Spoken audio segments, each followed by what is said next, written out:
E aí, bando de noob, beleza? Estamos aqui nessa aula para ver um pouco sobre símbolos. Vai ser uma aula rápida, mas a gente precisa entender o que são símbolos. Símbolos são uma espécie, né, entre aspas, de variáveis, no qual a gente vai poder reutilizar eles sem consumir muito espaço na nossa memória. Ou seja, eu vou fazer aqui um exemplo e a gente vai ver aqui, ó. Eu vou imprimir um símbolo, certo? Ele começa com 2 pontos e aí você coloca o nome que lhe interessa. E aí a gente dá aqui um object ID. Ele vai me retornar um número, vejam só. Certo? Então se eu chegar aqui e criar um puts string, né, nome, e der o mesmo object ID, eu vou repetir ele aqui embaixo para a gente poder verificar algo. Olha só. Ele me deu 2 IDs diferentes, certo? Veja aqui no final, 120, 960, tá bom? Ou seja, o nome eu imprimi novamente, ele me deu o mesmo ID. Isso significa que ele está sendo alocado na mesma posição de memória. Não é que ele sobrescreva, ele já está criado, então ele não precisa ser criado novamente. Né? Então, se a gente vê essa string, ela foi criada 2 vezes, então ela criou, né, 2 espaços na memória.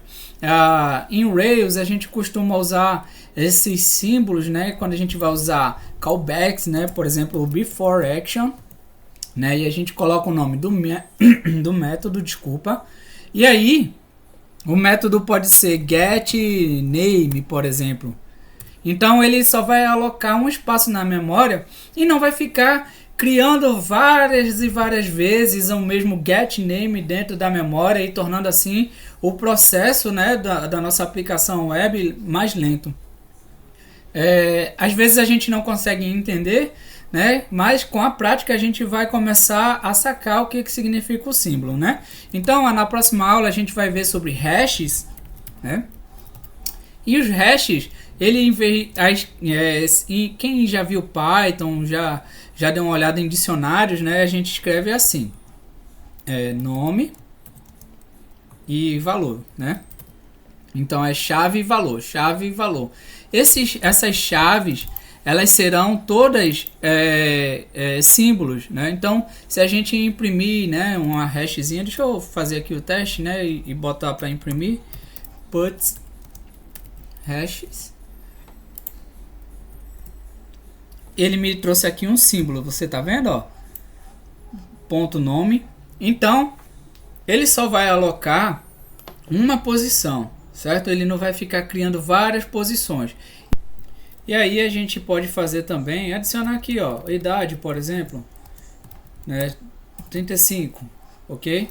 Então deixa eu alterar aqui, nome 1, e aqui a gente coloca nome 2, né, seria João,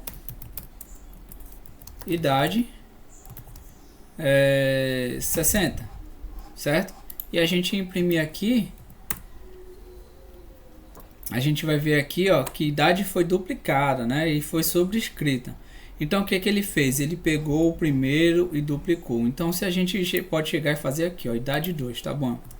E aí a gente tem nome Diego, idade 35, nome João, idade 2, 60, tá bom?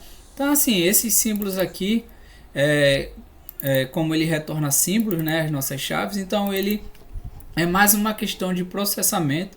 A gente vai utilizar bastante lá na frente, tá bom? Então, que a gente faça algumas atividades, dê uma pesquisada na internet sobre símbolos, é importante, e a gente termina a nossa aula por aqui.